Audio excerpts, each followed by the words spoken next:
El día de hoy, como cada martes, tenemos un programa especial para todos ustedes, dirigido por Julio Serrano, director ejecutivo de Capital, desde las un sábado de ventas institucionales que nos dará la opinión de los traders. Después continuaremos con Norteamérica en la mira con Alejandro Fuentes, director de estrategia de corto plazo de Capitales. Seguido de ideas de inversión de la semana de empresas mexicanas desde un punto de vista fundamental con Pablo Duarte, director de análisis y estrategia de Capitales. Y en la misma sección contaremos con la participación de nuestro analista Rafael León del sector metales y minería, quien nos dará una breve introducción de la empresa invitada. Finalmente, en nuestra sección más esperada, en entrevista con Marlene Fini, vicepresidenta de Administración y Finanzas de Grupo México. Esperemos lo disfrutes. Adelante, Julia. Hola a todos, espero que estén muy bien y que tengan salud junto con sus familiares. Pues qué gusto volver a estar esta semana platicando con ustedes. El día de hoy, como van a ver, tenemos una gran entrevista con Marlene Fini de Grupo México. Vamos a tocar temas muy interesantes que los van a llevar a pensar que deben de tener esta acción en su portafolio siempre. Y bueno, antes de esto, platicaremos con nuestros traders y platicaremos con el equipo de análisis que tenemos sobre las perspectivas de qué está pasando en los mercados hoy, cómo vieron el mercado americano, cómo vieron el mercado mexicano y finalmente, bueno, pues cuáles son también dentro de las acciones que más nos están gustando, ¿no? Entonces, con esto, Marifer, te cedo la palabra. Muchas gracias, Julio. Continuamos con la sección desde las mesas con Salomón Saba de Ventas Institucionales. Adelante, Salomón.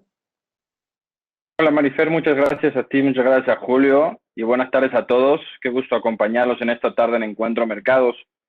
Durante la última semana, el mercado mexicano ha recuperado mucho lo que perdió a finales de enero, cuando llegó a estar por debajo de los 43,000 puntos, y pudimos apreciar que entró mucho flujo de compra por la atractiva evaluación que ofrece a ese nivel el mercado, sobre todo empresas grandes y líquidas que cotizan en la bolsa, y a ese nivel ya llegó a arriba de los 45,000 puntos el día de hoy. Ha estado recuperando bastante bien. Este último rally, además del flujo, también le ha ayudado mucho las buenas noticias relacionadas al coronavirus en Estados Unidos, en donde la velocidad de la vacunación se ha incrementado de manera muy importante, y la negociación del paquete de estímulos presentados por la administración de Biden de 1.9 trillones de dólares para continuar apoyando a la economía. También reportes corporativos en México que han salido en línea o incluso algunos mejor a lo esperado por el mercado han contribuido a esta alza que hemos visto en esta última semana. De cualquier forma, debemos seguir atentos durante las próximas 2 semanas a los reportes corporativos de empresas del sector consumo, fibras y aeropuertos en general, para tratar de medir el nivel de recuperación que llevamos en México después de casi un año ya de pandemia. Durante la semana pasada y lo que va de esta semana, hemos visto que la mayoría de los inversionistas institucionales estuvieron comprando acciones de compañías que seguirán beneficiándose por esta reapertura y por el crecimiento económico que esperamos o que se espera a nivel mundial para este año, como son bancos, aeropuertos, empresas mineras y fibras que tengan exposición a centros comerciales principalmente. Aunque también vimos algunos que decidieron salir de ciertas posiciones porque volvieron a llegar a niveles en donde ya no consideraban que están en valuaciones tan atractivas, esperando que hubiera un pequeño ajuste para volver a entrar, que honestamente de corto plazo igual y no se da tan rápido porque lo que vemos es mucho flujo de compra. De cualquier manera, seguimos viendo que los inversionistas han privilegiado los mercados emergentes porque continúan ofreciendo mejores retornos y oportunidades de crecimiento que los mercados desarrollados. Por mi parte, eso ha sido todo. Esas son las sensaciones de cómo nos perciben en el extranjero. Hasta la próxima. Muchas gracias. Muchas gracias, Salo. Continuamos con Norteamérica en la mira y Alejandro Fuentes, director de estrategia de corto plazo de Capitales. Bienvenido, Alex. Hola, ¿cómo están? Buenas tardes a todos y bienvenidos a nuestra nueva encuentros de esta semana. Vamos a ver las gráficas, qué pasó en los mercados en esta última semana y qué esperaríamos para los siguientes días. Empezando con el S&P. El S&P todavía la semana pasada pues habíamos comentado del efecto negativo que habíamos tenido en el mercado, esa caída que llegó a ser de 4% para el cierre de enero. Y a partir de ahí hemos visto una recuperación, un rebote muy fuerte que prácticamente eliminó todo el efecto negativo que habíamos tenido en enero. llegó a nuevos máximos históricos y se está acercando a una zona importante de resistencia. Ya el S&P está operando por arriba de los 3,900 puntos. Si sacamos las dos desviaciones estándar de nuestra regresión de 60 días, pues más o menos en 3,920, 3,940, en esa zona podríamos considerar un techo de corto plazo para el S&P. Desde noviembre que hemos tenido esta tendencia alcista, cada vez que el S&P se acerca a esta condición de segunda desviación estándar, hemos visto regresos. Los regresos han sido entre -2 y -4%. El -4 fue este último que vimos en enero, que fue el más fuerte. Entonces, no hay que descartar que en cualquier momento veamos alguna toma de utilidad. Estamos muy lejos de marcar un cambio de tendencia. Para que nos marcara técnicamente un cambio de tendencia, este regreso tendría que ser más fuerte de los 3,750 puntos. Creo que estamos lejos de ahí todavía. El tema del estímulo fiscal yo creo que todavía puede mantener al mercado en esta tendencia alcista. Si vemos la siguiente gráfica, que es el Nasdaq también ha estado operando con una tendencia de alza muy marcada y como ven ahí en la gráfica, pues también ya está pegado a la parte alta del canal alcista de corto plazo, ligeramente arriba de los 14,000 puntos. Hoy se colocó por arriba de los 14,000 por primera ocasión en su historia. Entonces, sí se ve, técnicamente está adelantado el mercado. Sería muy sano que tuviéramos un regreso. En este caso, para el Nasdaq, pues la zona de los 13,500 puntos volvería a ser zona de piso, cerca del promedio de 50 días y cerca de la base del canal alcista. Pasando al mercado mexicano, el IPC, hoy una importante reacción el día de hoy. Ya habíamos empezado a ver la semana pasada una reacción a partir de los 43,000 puntos y se había lateralizado en los últimos 3, 4 días, había intentado romper los 44,200, no lo había logrado. Y finalmente hoy, a pesar de que el mercado en Estados Unidos estuvo flat o ligeramente abajo, hoy finalmente tuvo ese rompimiento alcista que lo colocó por arriba del promedio móvil de 50 días e incluso algunos puntitos por arriba del promedio móvil de 30 días. La gráfica se ve bien, el MACD está a punto de disparar una señal de entrada. Si vemos gráfica por gráfica de las emisoras que más pesan en el mercado, como América Móvil, como Walmex, como FEMSA, pues todavía se les ve recorrido alcista. Entonces, pues ahí parece que el mercado podría mantener el movimiento de rebote. Creo que los 46,000 puntos no está descabellado que lo veamos en el corto plazo. Y creo que realmente el riesgo que vemos en este momento de corto plazo sería un regreso fuerte en Estados Unidos. Hasta el momento no lo hemos visto, pero creo que ese sería el mayor riesgo que tiene en este momento el mercado en México después del movimiento alcista que tuvimos el día de hoy. Ahora, vamos a pasar a la siguiente lámina, que es el resumen del reporte trimestral, cómo va hasta el momento. Ya con las que reportaron hoy en la tarde, llevamos 306 emisoras del S&P, el 61% de la muestra, aunque ya en capitalización de mercado estamos hablando que estamos ya muy cerca del 80% del market cap reportado del S&P. No se va a mover ya tanto. En general, el reporte fue o ha sido bueno hasta el momento. 80% casi de emisoras reportando por arriba de ventas y también por arriba en utilidad neta y con crecimientos año a año de 3% en ventas y de 5% en utilidad en la medida aritmética. En la medida ponderada, por los buenos resultados que vimos en Apple, en Amazon, en Microsoft, pues tenemos ahí un repunte en ventas importante del 17% y un importante repunte en utilidad del 26%. Ya para terminar, les quería mostrar un documento que vamos a empezar a distribuir la siguiente semana. Es nuestro documento que ya lo conocen, el de Norteamérica en la mira, pero le hemos hecho adecuaciones en la última semana y quería aquí mostrárselos de manera rápida. Si me pueden poner la presentación, por favor. Básicamente lo que le estamos agregando al reporte es mucho de lo que platicamos en estas juntas cada semana. Si me ponen ahí la presentación, por favor, la echamos a andar. En la primera, bueno, estamos hablando primero, estamos poniendo un view técnico de corto plazo, cómo se ven los osciladores, los promedios móviles, los niveles de soporte y de resistencia. En la primera hoja. Luego, en la siguiente hoja, si me la pueden poner ahí, bueno, es nuestro índice. Luego viene ahí nuestro view de corto plazo y luego a partir de la siguiente hoja estamos ahí con un view de más mediano, largo plazo, con nuestro target a final del año, los factores que tenemos que estar cuidando de Estados Unidos para las siguientes semanas, muy resumido, qué es lo que hay que estar viendo, cuáles son los factores que podrían estar moviendo al mercado. Luego, un resumen de cómo se han movido las posiciones cortas en la siguiente hoja. En las posiciones cortas, tanto del S&P y como empresa por empresa, cuáles son las que subieron más posiciones cortas en la semana, cuáles bajaron más y cuáles son las que hoy en día tienen el short interest o las posiciones cortas más elevadas de la muestra del S&P. Finalmente, vemos también puts y calls del S&P para darle un seguimiento importante en caso de que veamos algún disparo por alguno de los dos lados. Y ya al final vemos cómo se ve el rendimiento de las utilidades o el premio que pagan las acciones con respecto al bono de 10 años, y ahí explicamos si se ve atractivo o no atractivo el mercado. Es una herramienta importante que vamos a estar actualizándoles cada semana, y nada más se las quería mostrar para que cuando les llegue sepan de qué les estamos hablando y la usen como una herramienta para tomar decisiones. Pues muchas gracias. Muchísimas gracias, Alex. Continuamos con Pablo Duarte, director de análisis de estrategia de capitales, y Rafael León. Bienvenidos. Gracias y buenas tardes a todos. Espero que se encuentren muy bien. Gracias por su interés y por acompañarnos el día de hoy.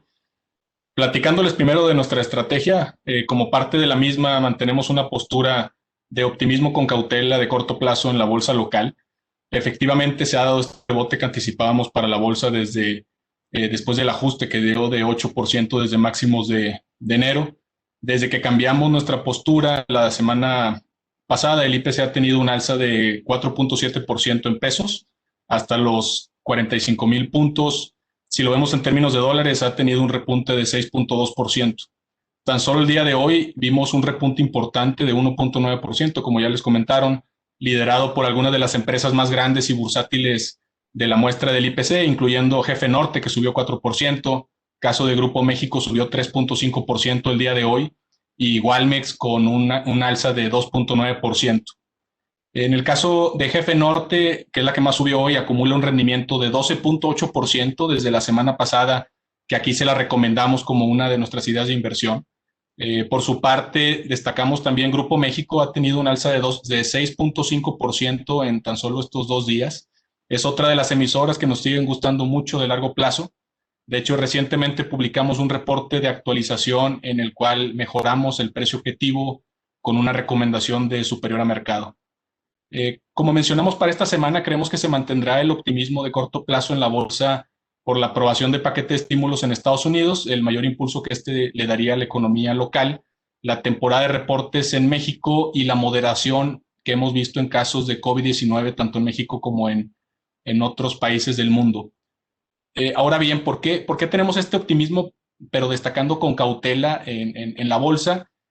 Porque a pesar de que seguimos viendo oportunidades de inversión puntuales, destacamos como riesgos para los siguientes meses los siguientes. Uno, que es un posible rebrote de contagios de coronavirus. No descartamos una tercera oleada, como han mencionado algunos expertos, hacia marzo, abril en el país. Ya estamos viendo una tercera oleada en algunos países de Europa, como España.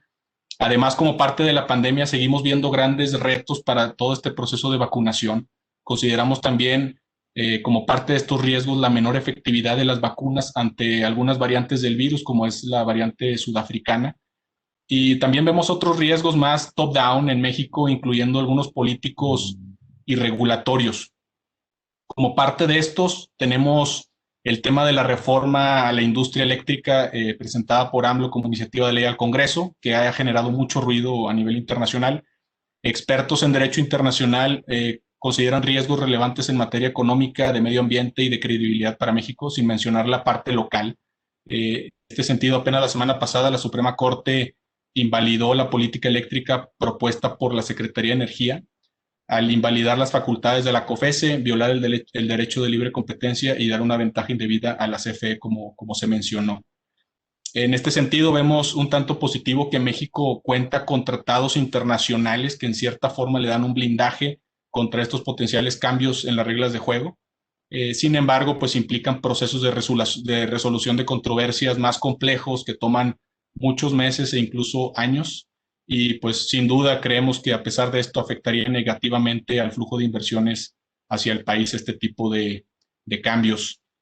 También hemos visto otras iniciativas como la de esta semana por parte de Monreal, el líder de Morena en el Senado, para regular a las redes sociales bajo el IFT. Y por otro lado, hasta ahora no ha avanzado la reforma a Banxico, que ya se adelantó presentando una alternativa junto con la Asociación de Bancos de México y la Secretaría de Hacienda y Crédito Público. Se trata de un programa de bancarización de los migrantes mexicanos que básicamente les permitirá recibir las remesas a través del sistema financiero formal con un tipo de cambio competitivo. Ahora, pasando a los reportes trimestrales, brevemente me gustaría comentarles que acaba de reportar América Móvil, un reporte en general neutral, en línea con las expectativas. Sin embargo, en otro comunicado también anunció que realizará una escisión de su negocio de torres de comunicaciones y otra infraestructura pasiva en los países de América Latina donde opera, lo que maximizaría el valor de este negocio de América Móvil. Mantenemos una postura positiva de largo plazo también para esta emisora. Tendremos una mayor actividad de reportes a partir de hoy. En México, hasta la semana pasada, habían reportado varias empresas, en general reportes neutrales. Solo destacaríamos los de Grupo México y Bachoco como los más positivos, con resultados incluso mejor a lo que estábamos esperando. Seguiremos atentos también a las guías de las empresas que pudieran dar para sus resultados este 2021. Hasta el momento también hemos visto que estas guías han tenido un sesgo más optimista para el año.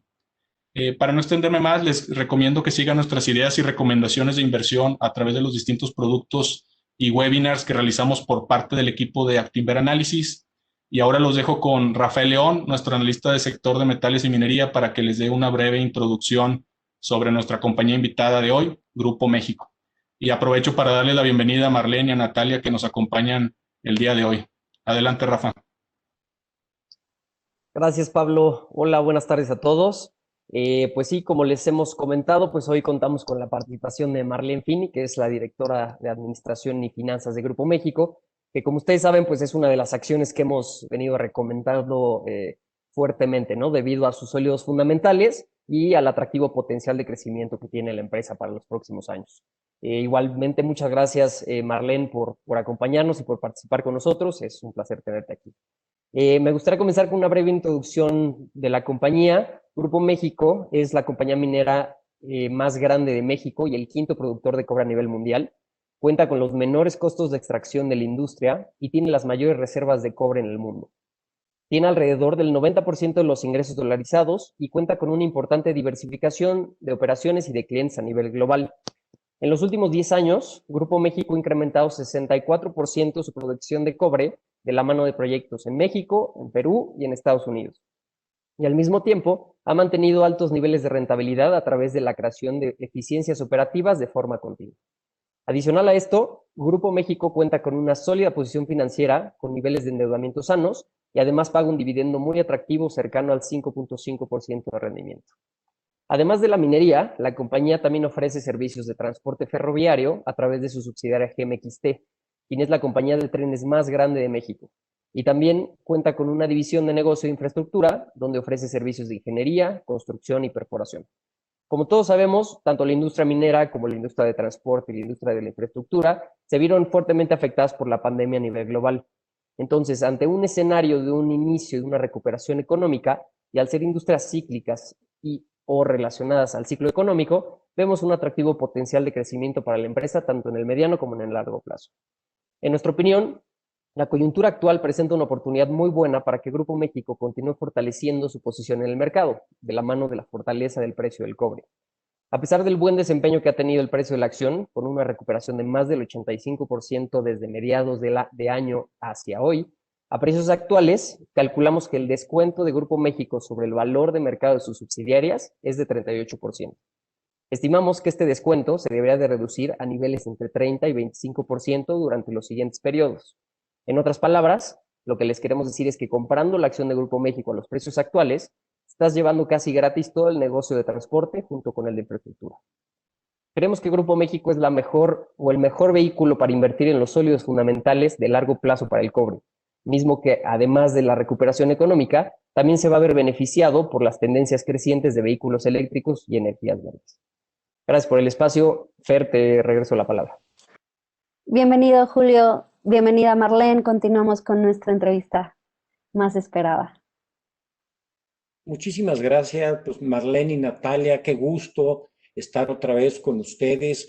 El año pasado, ahí por mediados de año, tuvimos la oportunidad de platicar sobre Grupo. Y la verdad, este video me encantó, Marlene. ¿Y por qué no nos preguntas? ¿Y por qué no? Bueno, antes que nada, bienvenida. ¿Cómo estás?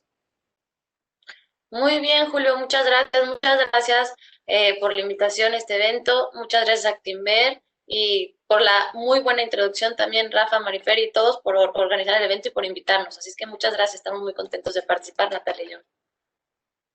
Qué bueno, oye, pues me encantó el video, creo que es algo muy importante que se entienda la relación que tiene Grupo México y el cobre con las energías limpias. Fíjate que Joe Biden está por anunciar ahora en febrero, se especula que va a anunciar el plan de cambio climático y en este plan de cambio climático se esperan inversiones superiores a $1 trillón en la parte de energías. Y las nuevas energías renovables, pues no llegan, no creo que ni al 2% del valor total de las otras energías, como puede ser la de gas, petróleo y carbón. Entonces, es muy importante y muy interesante que todos nuestros clientes y asesores entiendan la relación que tiene Grupo México con estas energías renovables. ¿Qué nos puedes platicar de qué es Grupo México y cómo se relaciona la compañía con estas energías verdes? Claro, Julio, muchas gracias. Y también coincido contigo en que es un tema muy importante, muy relevante y muy interesante. Creo que Rafael ya me ayudó con toda la parte de qué es Grupo México, pero en tres líneas, como él lo platicó, es un conglomerado industrial. Tenemos 3 divisiones: la minera, donde somos el 5º productor de cobre a nivel mundial, el número 1 en México, el número 1 en Perú y el número 2 en Estados Unidos. Tenemos los menores costos de extracción de cobre a nivel mundial, esto sí, y las mayores reservas a nivel mundial. También tenemos la división de transporte, con la que tenemos ferrocarriles de carga, y tenemos la parte de infraestructura. Entonces, yo creo que contestando a tu pregunta, después si quieren entramos en más detalles, pero contestando a tu pregunta yo lo vería 2 partes. En la parte del cobre como tal, que ahorita les platico un poco más, y en la parte de infraestructura, donde tenemos el negocio de energía, en el cual nos hemos dedicado principalmente a energías renovables. Hemos estado invirtiendo a lo largo de todo este año para esta primera mitad del 2021 empezar con nuestra nueva planta de nuestra wind farm, nuestro parque eólico, perdónenme. Ya cuando lo hablo en inglés y luego en español me hago bolas, así es que 1000 disculpas. O sea, el parque eólico, ya tenemos un parque eólico operando en Oaxaca, vamos a tener un nuevo parque eólico y estamos muy dedicados también a toda la inversión en la parte de energías renovables. Pero creo que también es muy importante, y eso es lo más evidente, toda la parte de energía renovable, los parques eólicos que tenemos, el ciclo combinado, que es mucho más limpio que cualquier energía de carbón, porque se hace con gas, todo eso lo tenemos. Y eso es lo más evidente. Creo que es muy interesante también ver cómo el cobre va ayudando y cómo el cobre se relaciona de manera directa a toda esta tendencia de tanto energías renovables y a la tendencia de coches eléctricos, a toda esta tendencia de una mejora. El cobre, como explicación básica, es un insumo indispensable para la fabricación de conductores eléctricos requeridos para la generación, para la transmisión, para la distribución de energía eléctrica. Esto lo hace por las cualidades que tiene, o la combinación única que tiene entre tener alta conductividad, resistencia a la corrosión y una ductibilidad. Entonces, esto hace que el cobre sea el metal ideal para toda esta parte de transmisión eléctrica y de distribución de energía eléctrica. Esto hace que al mismo tiempo, por las mismas condiciones que tiene y por su alta eficiencia de conductividad, se reduzcan las emisiones de carbono al disminuir la energía que se requiere para producir por toda la conductividad que tiene. Como tú lo mencionaste, no solo en el plan de Biden, sino hemos visto a los gobiernos internacionales que han ido cada vez dando mayor énfasis y poniendo restricciones y porcentajes de lo que debería ser utilizado conforme a energía que provenga de fuentes renovables. Esto lo hemos visto en Estados Unidos, lo hemos visto en Europa, lo hemos visto en China, y creo que esto es algo que es una tendencia que va a continuar cada vez hacia la alza, cada vez moviéndose a mayores energías renovables, mayor porcentaje que venga de energías renovables y a mayores esfuerzos que reduzcan la huella de carbono tanto en los países como en las empresas. Entonces, viéndolo de ahí, creemos que el cobre será uno de los metales que más se va a ver beneficiado y que deberá cumplir con todas estas fuentes de demanda adicional. Les voy a poner algunos datos para ponerlo en contexto y darles referencia. De acuerdo a un estudio publicado por una consultora especialista en cobre, que no sé si se pueden dar nombres, pero hay 2 consultoras especialistas en cobre que se dedican todo el tiempo a analizar toda la oferta, demanda de cobre. Entonces, es un servicio que nosotros tenemos, hacen estudios todos los años. Y el año pasado publicaron que la demanda de cobre destinada a este tipo de tecnologías, es decir, a energías renovables y coches eléctricos, era más o menos de 500,000 toneladas.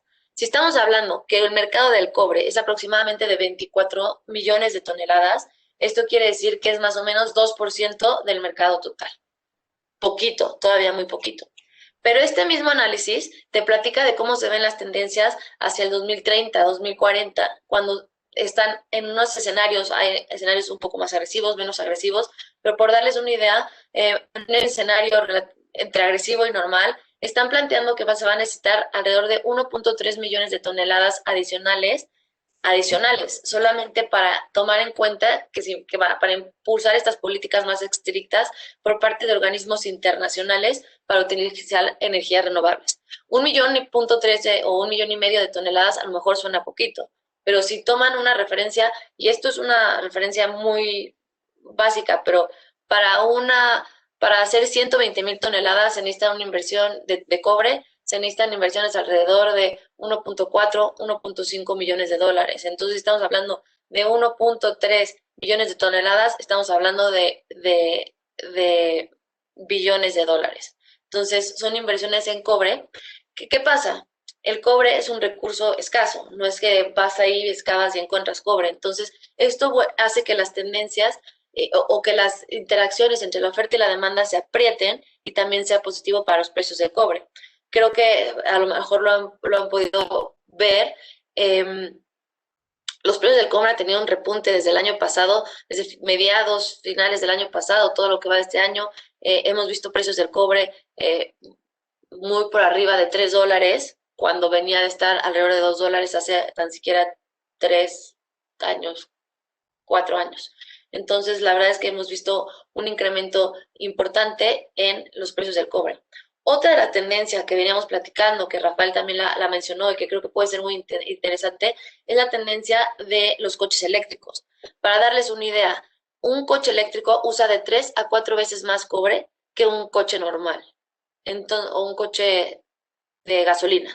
Entonces, conforme se vayan haciendo también los requerimientos de usar más vehículos eléctricos, como países como Francia, que ya dijeron que el 25% de sus coches van a tener que ser eléctricos, para, no me acuerdo si el 2023 o 2025, y cada vez hay más restricciones por parte de diferentes países. Vemos cada vez más empresas, antes era solo, veíamos a Tesla, ahora estamos viendo a General Motors y a todas las grandes empresas también anunciar sus coches eléctricos, y esto va a hacer que se requiera una cantidad sustancial de cobre para fabricar baterías, cables, cargadores y todo lo que requieren los coches eléctricos. O sea, a medida que estos sean más accesibles, incluso se vuelvan vehículos de energía independiente o de autocarga, creemos que la demanda de cobre podría crecer de manera importante.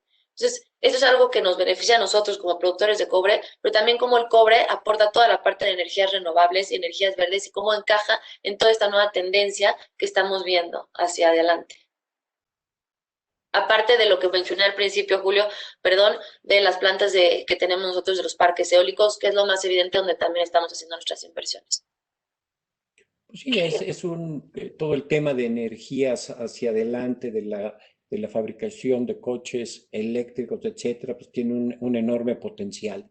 Pero me gustaría preguntarte, cambiando de tema, ¿cómo reaccionó Grupo México a la pandemia ante clientes, ante sus proveedores y obviamente con los empleados que tiene? Creo que desde el momento en que empezó la pandemia, para nosotros lo más importante, y esto es muy importante mencionar, es que para el Grupo México implementamos unos protocolos de seguridad, de higiene, de los más estrictos, supervisados por expertos en materia de salud, en cada una y adaptada a cada una de nuestras diferentes operaciones. Al ser un conglomerado de tener 3 divisiones, tenemos la minería, que no es lo mismo que un tren, que no es lo mismo que una planta de ciclo combinado, por dar un ejemplo. Entonces, en ese sentido, se adaptaron a todas nuestras operaciones todos los protocolos más estrictos, y con eso nuestro principal enfoque o nuestra principal prioridad o lo que más buscábamos era proteger a nuestros trabajadores y las comunidades en donde operamos, a nuestros trabajadores, sus familias y las comunidades donde operamos. Las actividades, lo que hay que entender un poco es que las actividades industriales de Grupo México, por cómo son, por ser una mina, por ejemplo, generan menos riesgos que a lo mejor otras actividades, dado que la mayoría de sus operaciones son al aire libre, por ejemplo, nuestras minas de tajo abierto, y generalmente los trabajos son individuales o de muy pocas personas. Por ejemplo, en un camión, en una mina, va una sola persona. En un tren van 3 personas y se les hace una prueba, pero entonces tampoco hay unas aglomeraciones de personas muy grandes en ninguna parte de la operación.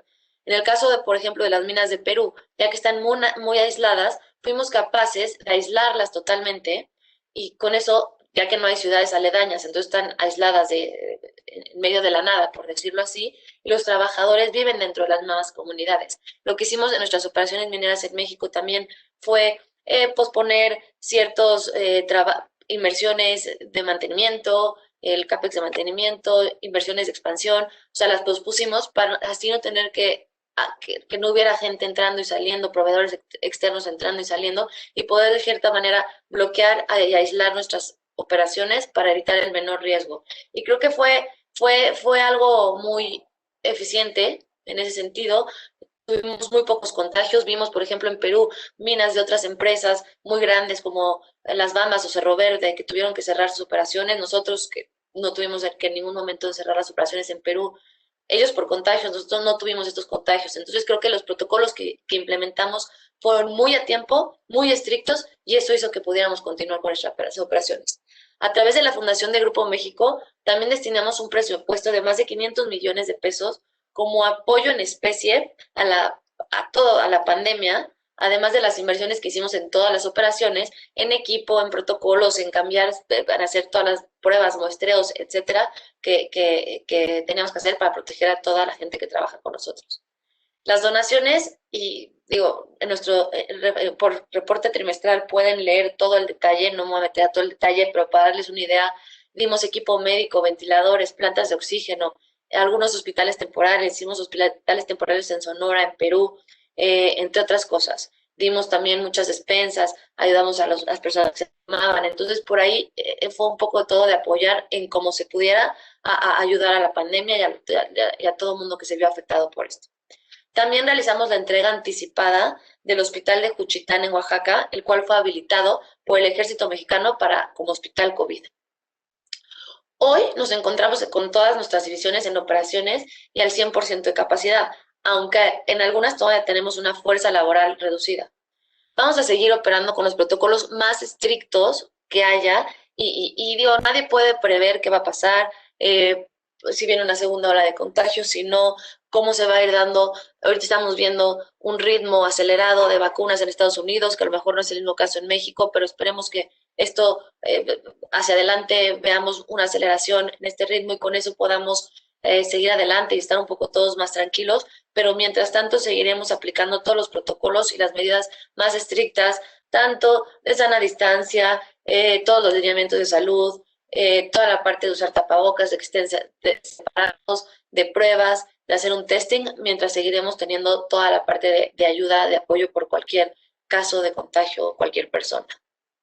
Creo que algo importante con todo esto, aunque el 2020 fue un año complicadísimo, como platicaba hace rato Rafael, nuestro reporte, la verdad, fue un año récord para nosotros. Los precios del cobre ayudaron, pero también tuvimos un año récord en cuanto a producción, tuvimos un año récord en cuanto a EBITDA, dada la reducción de costos que logramos. Entonces, creo que también en momentos difíciles nos damos cuenta de cómo somos una empresa resiliente, que logramos salir adelante con resultados favorables, tanto en términos financieros, operativos, y también como en el bienestar de la gente que trabaja con nosotros.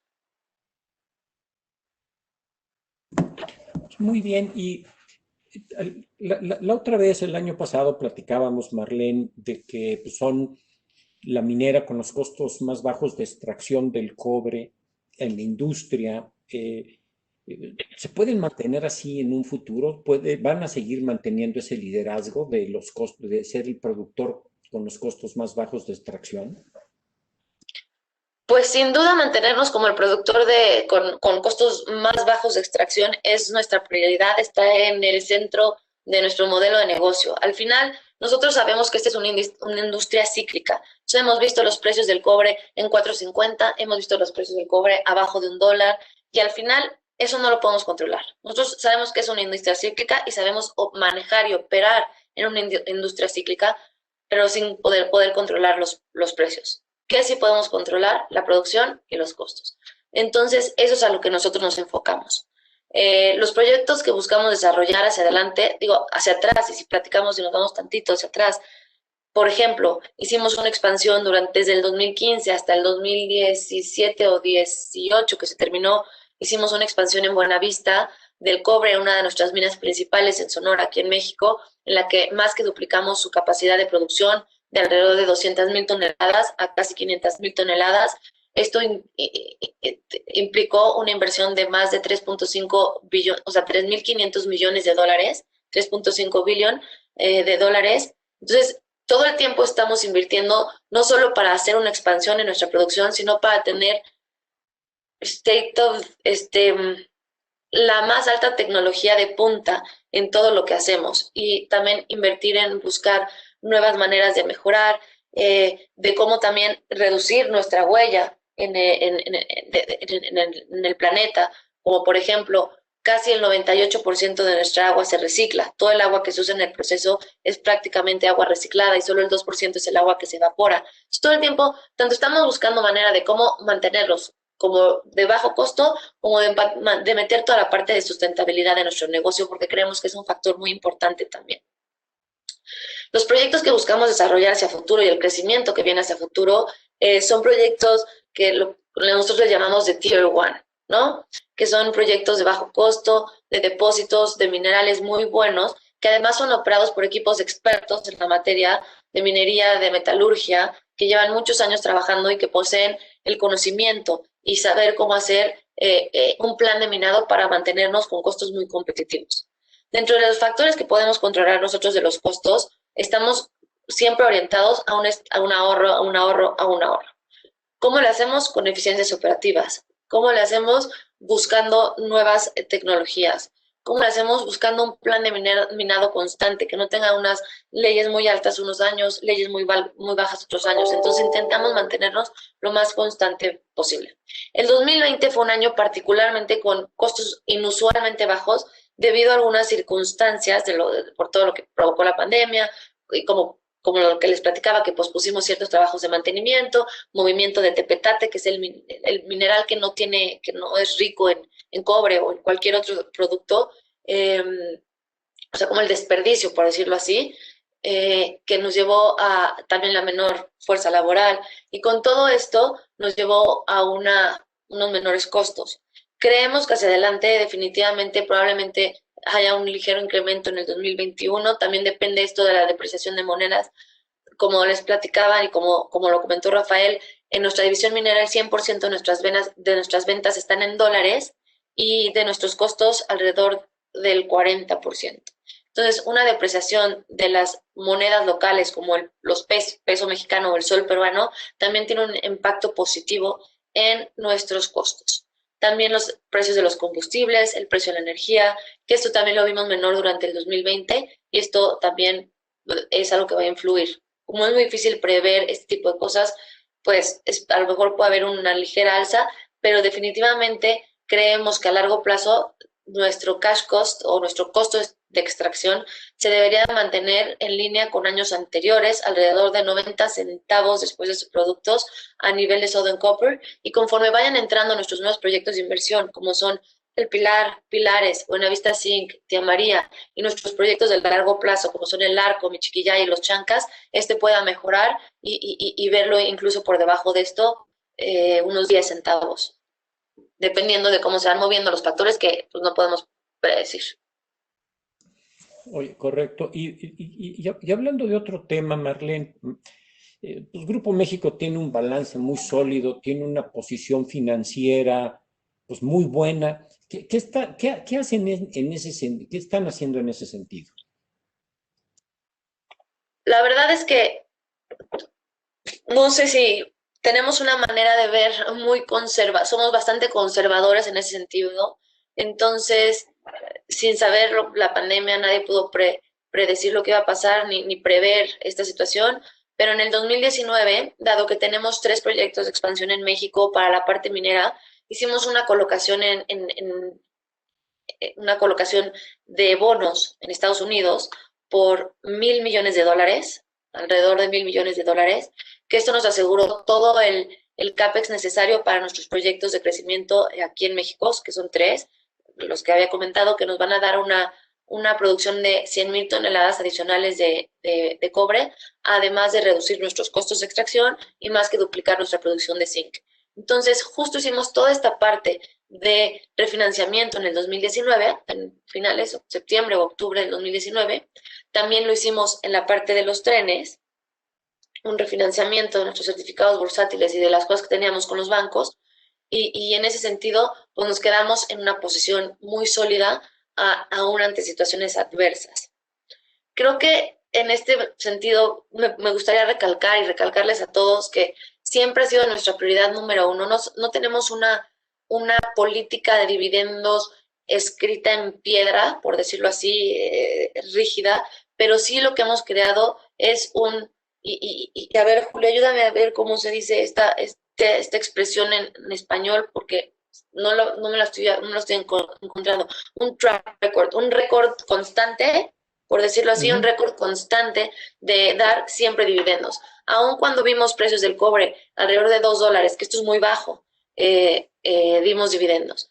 Aún durante el primer trimestre del año pasado, cuando no sabíamos cómo estaba la pandemia y estábamos enfrentando una adversidad que no conocíamos, dimos dividendos. Entonces, creemos que también es una manera de nosotros regresar valor a nuestros inversionistas, siempre enfocándonos a la parte del crecimiento, pero número dos, nosotros no queremos guardar caja y acumular y acumular y acumular, porque no sería una estructura de capital sana para la empresa. Nos sentimos muy cómodos con los niveles de endeudamiento que tenemos hoy en día. Nos encontramos alrededor de 1.2 veces de deuda neta EBITDA a nivel consolidado de Grupo México.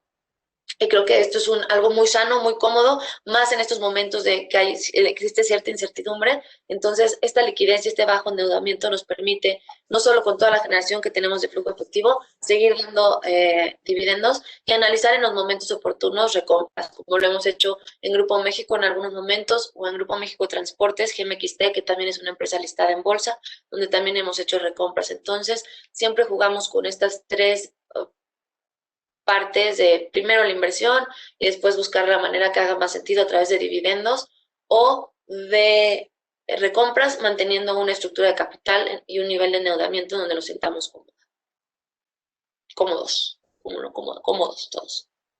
Perfecto. Oye, y ahora pasando a platicar a mí me gustaría hacerte una pregunta, y es, ¿por qué un inversionista debe de tener acciones de Grupo México en su portafolio? Pues creo que también lo platicó un poco Rafael, ya me quitó toda mi plática, pero creo que es muy interesante. Al final, somos una empresa que no solo ha demostrado una solidez durante más de 80 años. Tenemos más de 80 años en el mercado, con experiencia en todas las divisiones en las que operamos. Hemos mostrado un crecimiento sostenido y resultados favorables a pesar de los factores externos cambiantes durante la trayectoria, como les platicaba, de ser una industria cíclica, donde hemos visto precios del cobre arriba y abajo, pero siempre nos hemos mantenido como un pionero en la parte de costos, de la menor costo de extracción. Tenemos las mayores reservas, tenemos puras operaciones top, tier 1, por decirlo así. En términos financieros, somos muy disciplinados en cuanto a la asignación de capital. Esto es una cosa muy interesante también. Con un sólido balance y un nivel de endeudamiento bajo, como les decía. Y creo que es importante mencionar que somos muy disciplinados en el sentido en el que cada una de nuestras divisiones es responsable de su crecimiento y de su financiamiento para el crecimiento. Entonces, esto lo que nos permite es que las tres divisiones, tanto la minera como transportes como infraestructura, puedan crecer al mismo tiempo y puedan tener un crecimiento sostenido de invertir en nuevos negocios, de tener nuevos proyectos, de seguir creciendo, como es en el caso de trenes, de convertir más tráfico de camión a tren. Entonces, esto nos ha permitido a lo largo de los años, y lo pueden ver a través de nuestros reportes y nuestros resultados, cómo ha sido un crecimiento constante, y también todo lo que hemos invertido. Hemos hecho inversiones, y Nat, a lo mejor, si me equivoco, por favor, corrígenme, pero de más de 20,000 millones en los últimos 10 años, y esto se ve reflejado ahorita con la producción que ha crecido en los últimos, si en el 2010 estamos hablando que producíamos alrededor de 600,000, un poco menos toneladas, ahorita estamos hablando de más de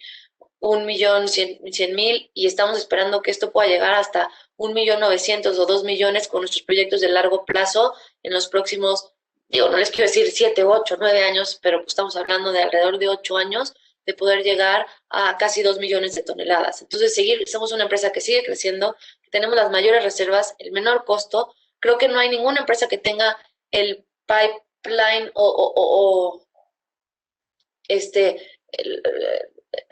no sé cómo decirlo, los proyectos que vengan hacia adelante. Nadie tiene tantos proyectos que desarrollar como nosotros y que están desarrollando y que están invirtiendo tanto en nuestras 3 divisiones como Grupo México, en la parte minera en específico y también en la parte de infraestructura, donde estamos creciendo en la parte de terminales de almacenamiento, en energías renovables, en la parte de construcción. Entonces creo que es una empresa que mezcla todo, unos sectores muy dinámicos, con mucho crecimiento, con mucho potencial de crecimiento y muy interesante. Además de que el descuento contra la suma de las partes, es decir, que prácticamente transportes y infraestructura y hasta un cacho de la minera es prácticamente gratis a las valuaciones de hoy. Oye, te voy a hacer la última pregunta antes de pasar ahora sí al Q&A con nuestros clientes, y es, ¿dónde ven ustedes a Grupo México en 5, 10 años? Añadiendo la pregunta anterior, y creo que aquí la voy a hilar un poco, creo que, y como lo comentaba, cada una de las divisiones tiene su propio crecimiento y es responsable de su propio crecimiento. Y vemos crecimiento simultáneo en las 3 divisiones. En la parte minera, como les decía, vámonos a 10 años, creemos que vamos a casi duplicar la producción que tenemos hoy, llegar a 1.8, 1.9 millones de toneladas para el año entre 2028, 2030. Estos son los proyectos que tenemos de largo plazo aquí y en Perú, el Arco, Michiquillay y los Chancas. Además de esto, no descartamos ninguna posibilidad de encontrar algún activo interesante de adquisición. Entonces, siempre tenemos un ojo abierto para cualquier oportunidad de M&A, de adquisiciones de muy buenos proyectos de minas, de depósitos o de lo que sea. Entonces, seguimos también en esa parte creciendo.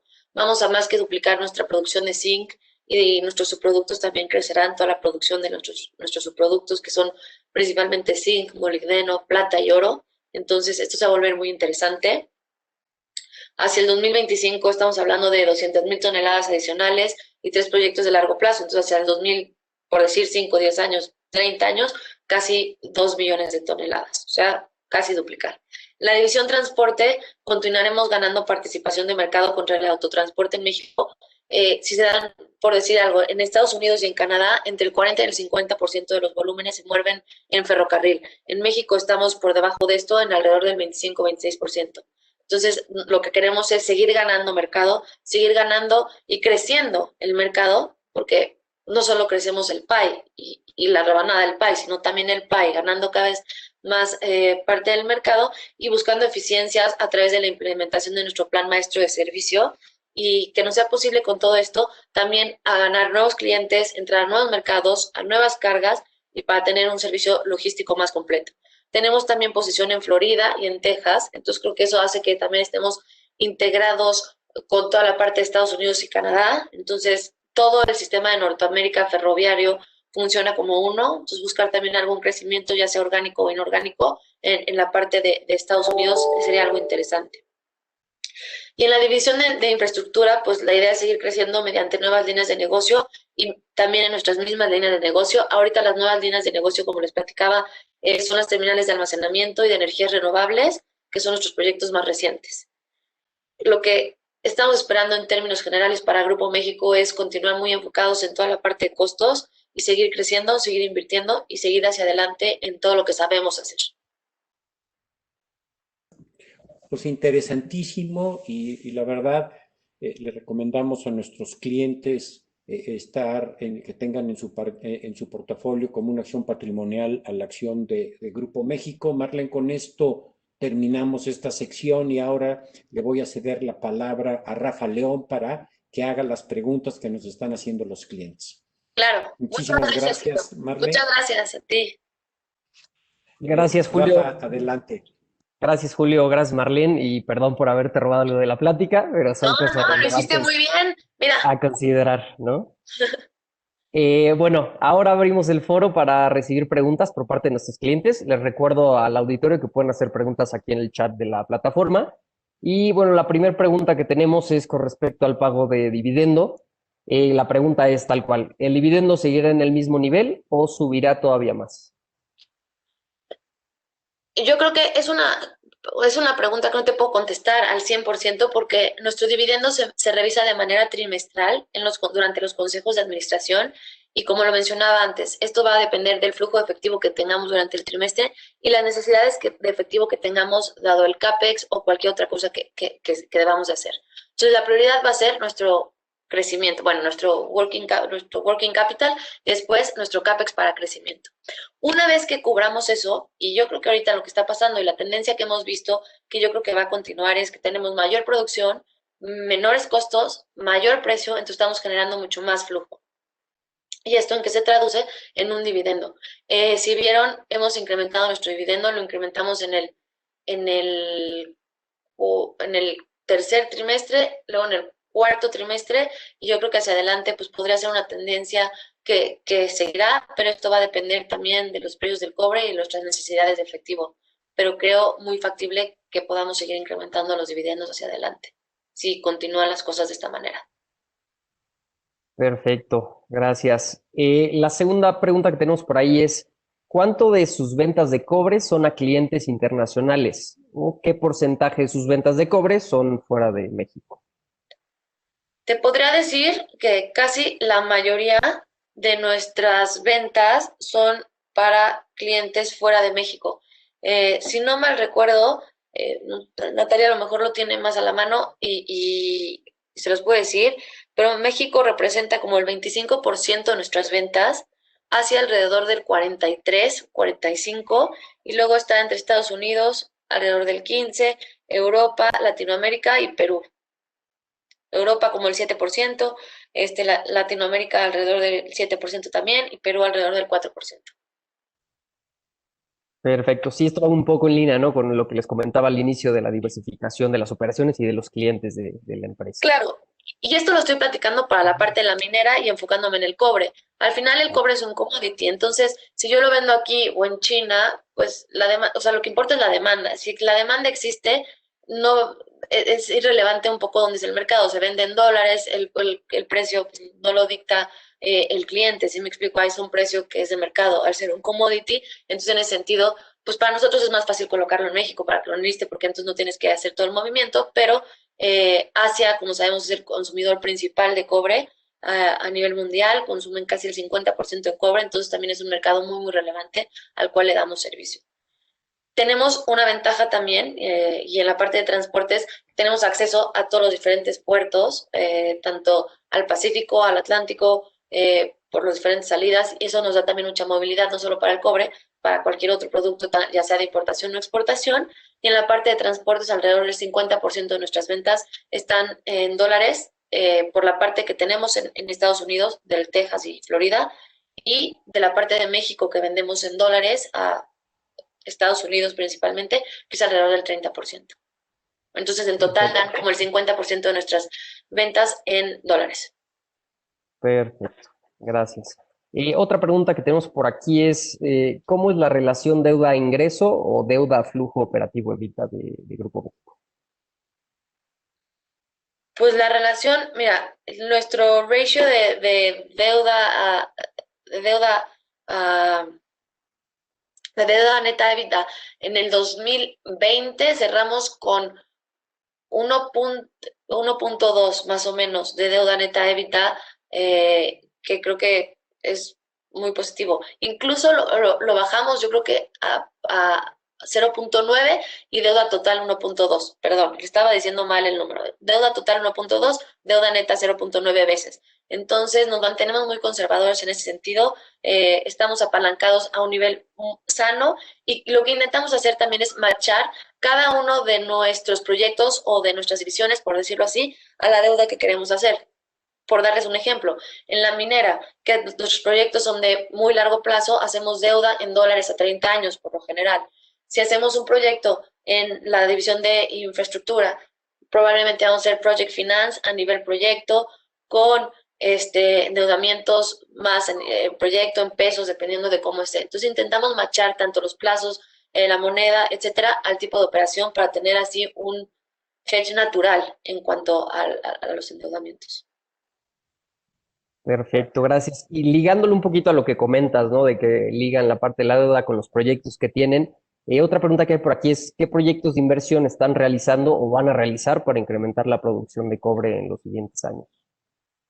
Lo voy a dividir en dos, los de corto plazo y los de largo plazo, o mediano largo plazo. Los de corto plazo tenemos 3 proyectos aquí en México, que son El Pilar, Pilares y Buenavista Zinc. Pilares en realidad es una mina, ¿cómo se llama? Satélite de nuestra mina La Caridad, ahorita que ya tenemos en producción. Lo que vamos a hacer con Pilares es explotar el depósito, mezclar el mineral de Pilares con el mineral de La Caridad, y la diferencia es que el mineral de Pilares tiene una ley mineral, que es decir, el concentrado de cobre que hay dentro de este mineral, de 0.78% más o menos. Mientras el de La Caridad es de alrededor de 0.3. O sea, al mezclar esto, ¿qué haces? Vas a alimentar a la planta con un mineral mucho más rico, vas a incrementar tu producción y al mismo tiempo vas a disminuir tus costos porque estás diluyendo todos tus costos fijos entre una mayor producción, porque te cuesta lo mismo, nada más que va a ser mucho más rico el mineral que vas a estar alimentando a la planta, entonces te va a costar menos y vas a tener una mayor producción.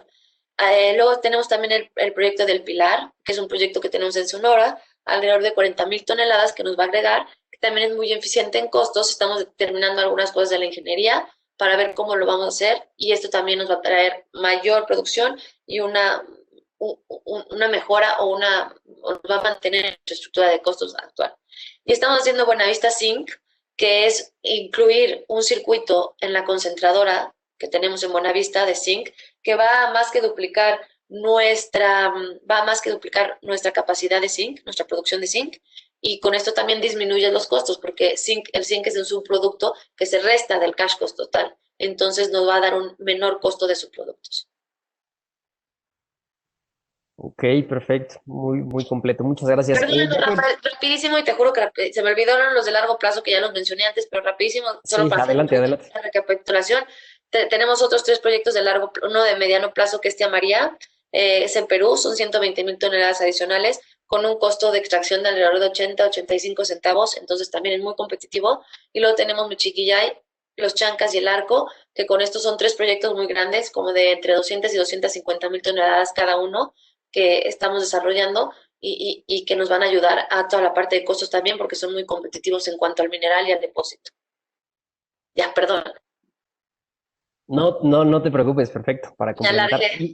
No te preocupes. Y por el tiempo, bueno, una última pregunta así rápida que tenemos. ¿Han cerrado minas completamente debido a las medidas de contingencia? No, cuando se declaró como no esencial la minería en México, tuvimos que cerrar algunos procesos. Por cómo es la mina, no puedes apagar un horno de un día a otro. Por ejemplo, por dar un ejemplo, hay cosas que no puedes hacer de un día a otro. Ciertos procesos sí, los disminuimos la fuerza laboral, hicimos todo en cumplimiento a las leyes, pero al 100% es que no se puede, no puedes apagar, no es como a lo mejor una fábrica de algo que puedes apagar de un día a otro. Aquí no se puede, tienes hornos o tienes procesos que llevan 28 días y que pues, no puedes sacar el cobre porque ahí son procesos químicos. Entonces, en ese sentido, cumplimos con todo lo que la ley decía, pero había cosas que pues, no se pudieron cerrar. Y eso lo pueden ver en nuestra producción, ¿no? Del año pasado. Claro. Sí, haciendo récords. Perfecto. Pues muchas gracias, Marlene, por tu participación. Se nos acabó el tiempo. Tenemos muchas preguntas por ahí, pero bueno, hemos llegado ya al límite del webinar. Así que, Julio, te cedo la palabra para el cierre. Y pues muchas gracias, Rafa. A nuestros clientes les vamos a mandar algunas preguntas que quedaron pendientes. Se las voy a mandar. Marlene, Natalia, pues qué gusto haberlas tenido el día de hoy con nosotros. Muchísimas gracias. Y también, pues gracias a todos nuestros clientes y asesores que nos acompañaron el día de hoy. Y como siempre, pues muchas gracias a todo el equipo Actinver que hace posible que este tipo de entrevistas sean y se proyecten a ustedes. Muchísimas gracias. Hasta luego. Muchas gracias, Julio. Muchas gracias a todos. Les recordamos que el siguiente martes tenemos resultados del del cuarto trimestre de 2020 del mercado mexicano. Los esperamos. Que pasen una noche.